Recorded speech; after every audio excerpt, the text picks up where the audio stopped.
Members of the jury, you are the sole judges of the facts in this case, and to those facts as you find them from the sworn testimony and the exhibits in evidence, you will apply the law given you by the court. The burden of proof is upon the plaintiff to make out its case by a fair preponderance of the credible testimony in the case. By preponderance of evidence is meant the greater weight of the evidence, not necessarily the evidence of the greater number of witnesses, but the evidence of those witnesses whom you see fit to believe. Credible evidence is believable evidence, evidence worthy of your confidence. It is your duty, wherever you can, to reconcile conflicting statements of witnesses on opposite sides of the case or on the same side of the case, so as to make every witness speak the truth, because the law imputes perjury to no man.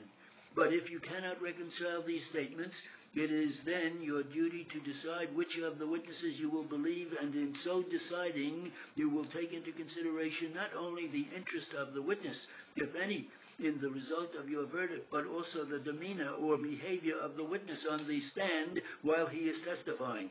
If you think any witness has deliberately testified falsely as to any material point in the case, you can entirely disregard the evidence of that witness, but you need not necessarily do so. You can believe the part which you think is true and disbelieve or disregard the part which you think is false. This is a suit for rent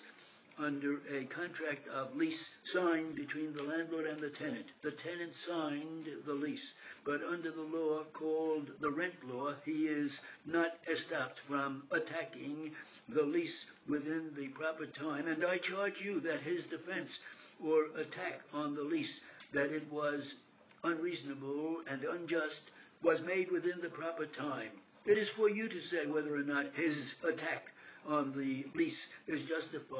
justifiable and defensible.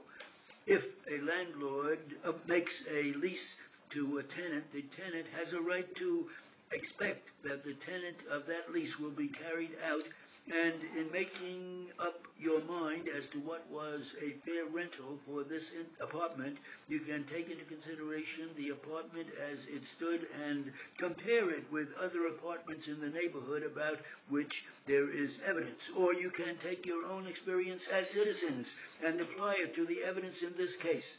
Having decided what sort of an apartment it is, you will then make up your mind whether the service was in accordance with the contract or was in accordance with the service rendered in an apartment of the same class where the particular service is not covered in the contract. This is an action by the plaintiff against the defendant for rent.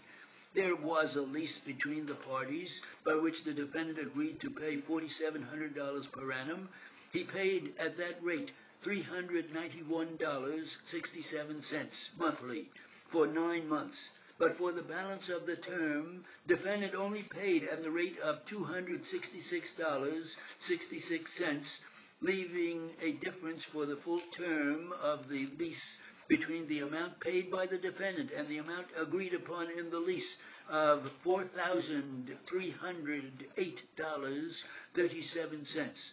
This amount plaintiff sues for, but defendant says this amount is not due the plaintiff because the rent is unjust and unreasonable, and because the agreement under which the rent is sought to be recovered is oppressive and unjust. Defendant, under the rent laws, is entitled to make this defense, and if you believe the amount of $4,700 per annum unjust and unreasonable, and that the agreement under which plaintiff seeks to recover the rent is unjust and oppressive, your verdict will be for the defendant. If you believe that the amount of $4,700 per annum was reasonable and just, and that the lease under which plaintiff is suing was not oppressive and was just, your verdict will be for the plaintiff. I charge you that under the rent laws, where the evidence allows that the rent is more than the rent as it existed 1 year before the time of the lease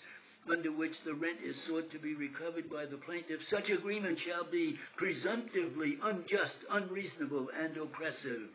Where defendant shows the rent to be more than it was a year before the lease, the burden is then upon the plaintiff to show that the rent was just and reasonable.